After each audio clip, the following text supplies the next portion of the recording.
Sit down before I make you sit down, you old fool.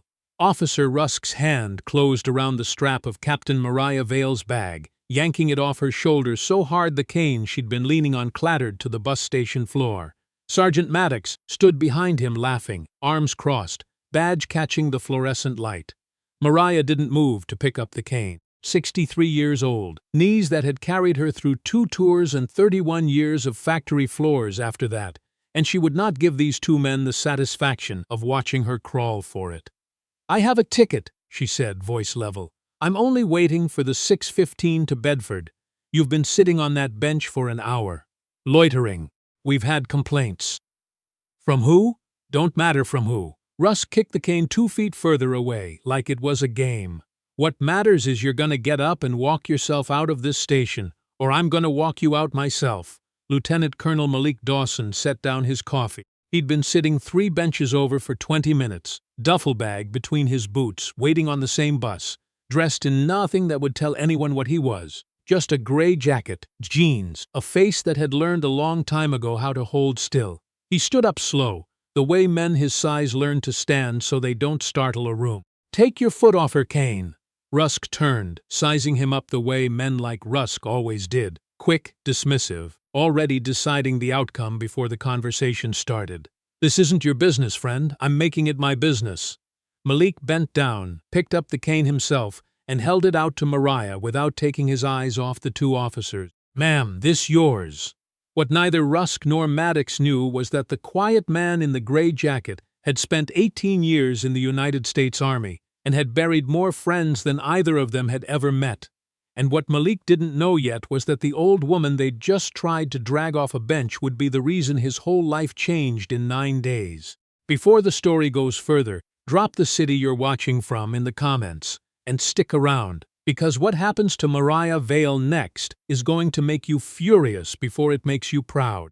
The apartment Mariah lived in sat above a laundromat on the corner of Ferris and 9th, in a part of Bedford that the city had started calling transitional in the planning documents, which was a polite way of saying somebody with money had decided poor people didn't belong there anymore.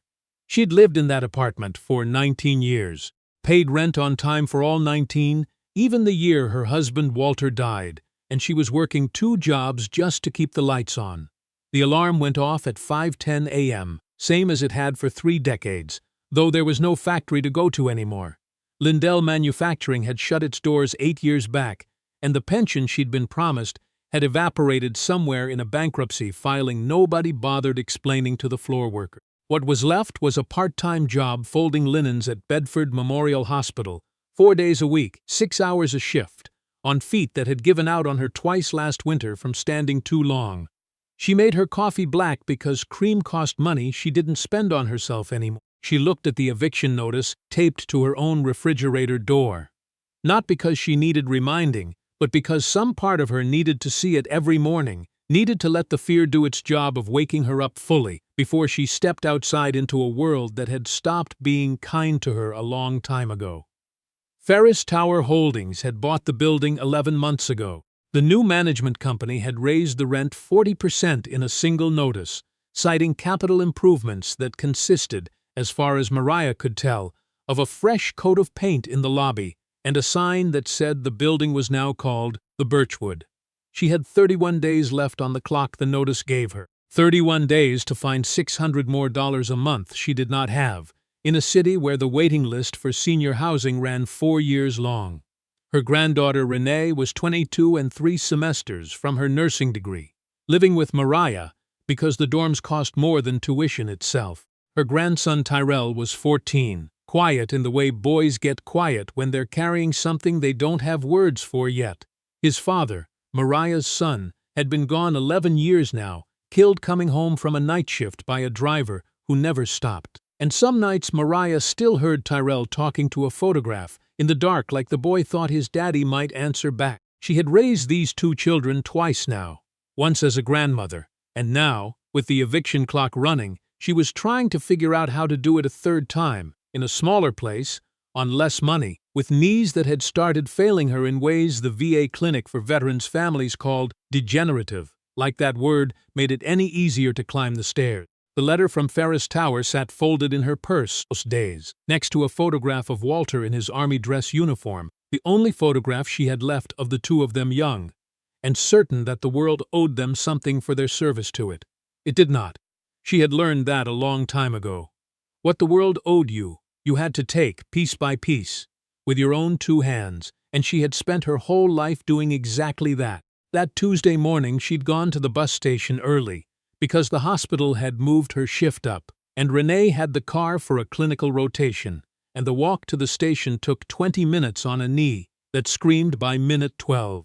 She'd been sitting on the bench for 40 minutes, not an hour, with a ticket in her coat pocket and a thermos of coffee she'd brought from home, so she wouldn't have to spend the $1.50 on the vending machine. She did not know, sitting there, that the security camera mounted above the ticket counter was about to record the worst 5 minutes of Officer Rusk's career, and that a folded receipt in her purse, date-stamped, time-stamped, proof she'd bought that ticket 40 minutes before he ever touched her, was about to become the most important piece of paper in Bedford city government. She also did not know who the quiet man in the gray jacket actually was.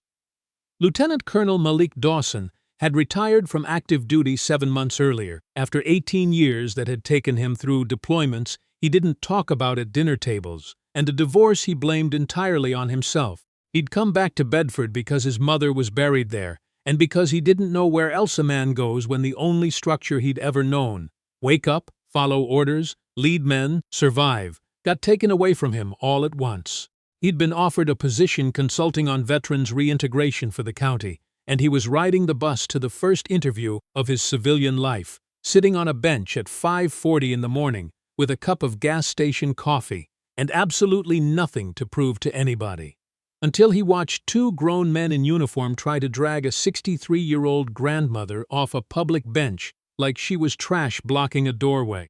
"You don't want to do this," Malik said, still holding Mariah's cane out toward her, his voice flat and even in a way that made both officers go quiet for half a second. "And who exactly are you?" Maddox stepped forward, hand resting on his belt in a gesture that was supposed to mean something. "You want to get involved in police business, sir. That's obstruction. I'm a citizen watching two officers harass a woman old enough to be my mother for the crime of sitting on a bench she paid to sit on." Malik finally turned his eyes to Rusk. "She showed you the ticket?" "She didn't show me nothing. It's in my purse," Mariah said quietly. Her hands were shaking, not from fear exactly, but from the particular exhaustion of being disrespected in public by men with guns who had decided on sight that her age and her color and her tiredness added up to a problem that needed removing. "I bought it at 5:02. I have the receipt." "Then show it," Malik said. She reached for her purse, and that was when Rusk grabbed her wrist. Not hard enough to bruise, but hard enough that Malik crossed the 4 feet between them before he'd consciously decided to move and put his hand flat against Rusk's chest, not a shove, just enough pressure to communicate that the conversation had ended. "Take your hand off her." What followed lasted 90 seconds and ended with Rusk swinging first, a wild, off-balance shot that caught Malik on the cheekbone, and Malik putting him on the ground with the kind of economy of motion that 18 years of training leaves in a man's hands whether he wants it there or not. Maddox had his hand on his weapon before 3 other passengers, 2 of them filming on their phones, started shouting for him to stop. The station's 2 unarmed security guards arrived seconds later, and within the hour Malik Dawson was in a holding cell on a charge of assaulting an officer, and Mariah Vale was standing outside in the cold because nobody had thought to offer the woman in the wheelchair-adjacent cane and the 31-day eviction notice a ride home. She missed her hospital shift that day. She lost 6 hours of pay she could not afford to lose. The story that ran on the local news that evening, fed, as these things always are, by whichever side called the station first, described Malik Dawson as a transient with a history of aggression who had assaulted an officer without provocation. Officer Rusk's incident report claimed Mariah Vale had been irate and uncooperative, and that he'd attempted de-escalation before the situation turned violent. Neither man mentioned the cane, neither mentioned the bus ticket, neither mentioned that the only person who'd actually laid hands on anyone before Malik Dawson moved was Officer Rusk himself. What none of them knew, not Rusk, not Maddox, not the city desk reporter who ran the story without calling Mariah Vale for comment, was that the security camera above the ticket counter had captured every second of it in high definition, and that copy of the footage was sitting, untouched and unrequested, on a server that belonged to the city, waiting for someone with the standing to ask for it. Renee found out about the eviction and the arrest on the same day, walking through the door from her clinical rotation to find her grandmother sitting at the kitchen table in the dark, still in her coat, staring at nothing. "Grandma, what happened to your wrist?" "It's nothing, baby." "It's not nothing. You're holding it different." Renee knelt beside the chair, and that was when Mariah finally let herself cry, not loud, not dramatic, just the quiet, exhausted tears of a woman who had spent her whole life being strong for other people and had nothing left over that morning to be strong for herself. Tyrell came home 20 minutes later and found his sister icing their grandmother's wrist at the kitchen table, and the boy who rarely said much said the only thing that mattered. "Who did this?" "Officer Rusk," Mariah said. "Down at the bus station." Tyrell's face did something Mariah recognized, the same flash of helpless rage she'd seen on her own son's face years ago, the rage of a black boy in Bedford realizing, a little younger than he should have had to, that the people who were supposed to protect you sometimes weren't, and there wasn't a form you could fill out that would fix that.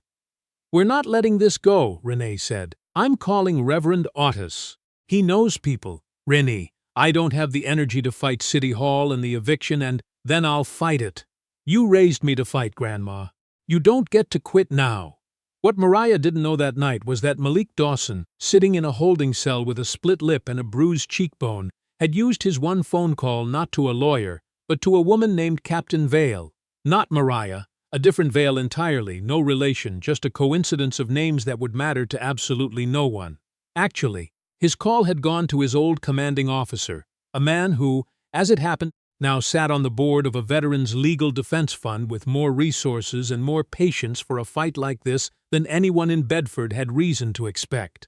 By morning, Malik had a lawyer. By the afternoon, that lawyer had filed a formal request for the bus station's security footage, citing his client's right to evidence in his own defense. It took 6 days for the footage to surface, and when it did, it didn't just clear Malik Dawson. It buried Officer Rusk and Sergeant Maddox in a hole they had dug for themselves with their own hands, 6 feet wide, on camera, in full color. The footage showed exactly what Mariah had said. It showed the cane kicked away. It showed Rusk's hand closing around her wrist before Malik ever crossed the room. It showed Rusk swinging first, and in the background, barely audible but unmistakable once the lawyer had the audio enhanced, it showed Maddox laughing and saying to Rusk, low enough he must have thought no one would ever hear it, "Hurry it up. We got 3 more of these to clear before the property walkthrough at 9. The property walkthrough. Bedford Memorial Plaza, the development project that, as it turned out, was being fast-tracked through City Council by a development firm called Ferris Tower Holdings, the same company that now owned Mariah Vale's apartment building, the same company that had been quietly funding a stretch of quality of life policing around 3 blocks of downtown Bedford that happened to overlap precisely with the footprint of their next development. It wasn't an accident that Rusk and Maddox had been clearing benches and parks and bus stations of elderly residents, disabled residents, anyone who didn't fit the glossy renderings in Ferris Tower's investor packet. It was a pattern, and once Malik's lawyers started pulling records, citation logs, complaint filing, internal memos obtained through a records request that Renee herself helped file after 3 sleepless nights of research. The pattern had a name, a budget line, and a paper trail leading directly to a meeting between the city's police commissioner and Ferris Tower's CEO, a man named Desmond Carraway. 6 months prior, Reverend Otis Green had spent 30 years building Bedford's largest congregation out of people the rest of the city had stopped seeing. Domestic workers, retired factory hands, home health aides, the kind of people whose labor kept a city running and whose names never appeared on a plaque. When Renee called him, he didn't just offer prayers. He offered the church basement for a meeting, and by Thursday night 40 people had shown up, each with a story that sounded, in its bones, exactly like Mariah's. An 81-year-old man named Otis Pruitt, who'd been ticketed for sitting on his own front steps. A home health aide named Carla Jensen, who'd watched Officer Maddox pull an elderly client off a city bus so roughly she'd needed stitches. A maintenance worker, Felix Ramos, ticketed for parking in front of the house he'd owned for 22 years, 2 weeks after Ferris Towers sent him a relocation assistance offer he'd turned down. Mariah sat in the back of that church basement, wrists still wrapped, and listened to story after story, and somewhere in the middle of it the exhaustion she'd been carrying for months started to turn into something else. Something with a spine in it. "I'm not asking anybody to fight my eviction for me," she said, finally standing, her voice shaking but carrying to every corner of the room. "I'm asking you to understand that what happened to me at that bus station wasn't an accident, and it wasn't really about me. It was about making this whole neighborhood disappear, quiet enough that nobody would notice until it was too late to stop it. I intend to make some noise." The city council hearing was scheduled for the following Monday, ostensibly to vote on final zoning approval for the Bedford Memorial Plaza development. Reverend Otis had organized 40 residents to attend. Malik Dawson, released and fully cleared, charges formally dropped 2 days before the hearing once the footage went public, showed up in his dress uniform jacket, the one he'd worn to exactly 2 funerals and his own retirement ceremony, and sat in the front row beside Mariah Vale, who wore her good church coat and held her cane like it was a staff she'd earned the right to carry. City Councilwoman Pat Ibanez gavelled the meeting to order at 7, and Desmond Caraway stood at the podium first, in a suit that cost more than Mariah's monthly rent increase, clicking through a presentation of tree-lined sidewalks and modern senior housing and accessible medical offices that did not exist yet, and, judging by everything Renee's research had uncovered, were never actually funded in the development's real budget. "The Bedford Memorial Plaza represents an investment in this community's future," Caraway said smoothly. "We are committed to inclusive design and accessibility for seniors and residents of all abilities." When he finished, Councilwoman Ibanez called Mariah Vale's name. She walked to the podium slowly, leaning on the cane that Lieutenant Colonel Malik Dawson had picked up off a bus station floor 9 days earlier, and the room went quiet in the particular way rooms go quiet when they sense something true is about to be said. "My name is Mariah Vale," she said. "I am 63 years old. I worked 31 years at Lindell Manufacturing until the pension I was promised disappeared into a bankruptcy filing. I have lived in my apartment for 19 years, and 11 months ago, the company that now owns my building raised my rent 40% and gave me 31 days to find money I do not have." She paused, gripping the podium. 9 days ago, 2 officers tried to drag me off a public bench at the Ferris Street bus station because I was old and tired, and sitting somewhere they had apparently decided people like me weren't supposed to sit anymore. A man I had never met before that morning stepped in to stop them, and for that he spent a night in jail while the real story sat on a security camera nobody bothered to check.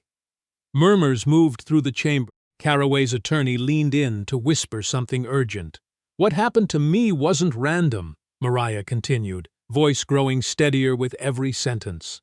"For months, elderly residents in this neighborhood have been ticketed for sitting on their own front steps. Home health workers have been harassed trying to help disabled clients off public buses. Families who refused to sell their homes received sudden, unexplained inspections. I would like the council to ask Mr. Caraway why the pattern of police harassment in this neighborhood maps so precisely onto the footprint of his development." "Your Honor," Caraway's attorney stood, sharp-voiced, "this is speculation without." "It is not speculation," Renee said, rising from the third row, holding up a thick folder. "It's a records request, internal memos, citation logs, a calendar entry for a property walkthrough scheduled for the exact morning my grandmother was assaulted. 9 minutes after Officer Rusk can be heard on audio saying he had 3 more of these to clear before that walkthrough began." One by one, the residents Reverend Otis had gathered stood to speak. Otis Pruitt, leaning on his walker, voice shaking but clear, "They ticketed me for sitting on my own steps." Carla Jensen, the home health aide, describing the client she'd watched get pulled off a bus and bruised. Felix Ramos, describing the relocation offer he'd refused 2 weeks before the ticket arrived on his windshield. And then Lieutenant Colonel Malik Dawson stood, in his dress jacket, and walked to the podium, and the chamber that had been murmuring fell completely silent for a soldier. I spent 18 years defending the idea that this country protects the people who can't protect themselves, he said. I came home to find out that idea doesn't always survive contact with a bus station bench and a real estate deal. Mrs. Vale didn't do anything wrong. She bought a ticket, she sat down, and two men with badges decided that wasn't allowed anymore because somewhere upstairs somebody had decided people like her were inconvenient to a property value projection. He turned, looking directly at Caraway. I am asking this council, on the record, to deny this zoning approval until a full independent investigation is completed into the relationship between Ferris Tower Holdings and the pattern of harassment in this neighborhood. Councilwoman Ibanez looked at the folder Renee had handed forward, looked at the chamber full of residents standing now in a loose, determined cluster behind Mariah Vale, and called for a recess. It took 11 weeks for the full investigation to unfold, and what it uncovered went well past Officer Rusk and Sergeant Maddox, both of whom were terminated and now faced their own pending charges. Text messages between Caraway and a city permitting official revealed a pattern of expedited approvals tied to campaign contributions. Bank records showed payments routed through a shell consulting firm to two city council aides. The quality of life policing initiative that had targeted Mariah's neighborhood was quietly dissolved, and the Bedford Memorial Plaza zoning approval was denied outright, sent back for a community-led redesign process that, for the first time in the city's history, gave residents actual voting seats on the planning committee. Mariah Vale was one of the 5 residents elected to that committee. Lieutenant Colonel Malik Dawson, his name now known across the city, not for an assault charge that had been dropped, but for the dress jacket and the steady voice that had stood up in council chambers, was hired by the county to lead the veterans' reintegration program he'd originally interviewed for. Except now it operated out of a converted building on Ferris Street that the community trust, funded by a settlement Ferris Tower Holdings paid to avoid further litigation, had purchased outright and renamed simply the Vale Center. A year passed. The building that had once been slated for luxury condos now housed a legal aid clinic, a senior meal program, a workshop where veterans repaired wheelchairs and mobility equipment for free, and a small office where Mariah Vale, no longer folding linens at Bedford Memorial Hospital, worked 3 days a week as the center's resident advocate, helping other tenants fight eviction notices with the same stubbornness that had once gotten her dragged off a park bench. Renee finished her nursing degree that spring, the tuition gap covered by a community scholarship fund Reverend Otis had helped establish in the wake of the hearing. Tyrell, now 15, spent his afternoons at the Vale Center doing his homework at a table near the front desk, and more than once Mariah watched him walk an elderly visitor to a chair, offer an arm without being asked, the same steady kindness she had tried, against everything Bedford had thrown at her, to raise into him. On a Tuesday afternoon in early spring, Mariah sat near the window of the Vale Center with a cup of coffee, watching Lieutenant Colonel Malik Dawson cross the street from the veterans' workshop, a folder of paperwork under his arm and the particular ease in his shoulders of a man who had finally found ground steady enough to stand on. "Richmond's asking about the model," he said, sliding into the chair across from her. "2 other counties, too. Seems people everywhere are getting tired of being moved out of the way." Mariah looked out the window at the street that had nearly taken everything from her. The bench, long since replaced with a new one, sat just visible at the corner, where an elderly man was resting with a grocery bag at his feet, and no one, not a single officer, paying him any mind at all. "Let them ask," she said. "We'll tell them the truth." It was never about the bench. It was about who gets to belong somewhere without having to fight for it. She watched Tyrell cross the room to help an old woman with her coat, unhurried, certain, the way he'd learned. Some of us just had to fight a little louder to make sure the next ones wouldn't have to.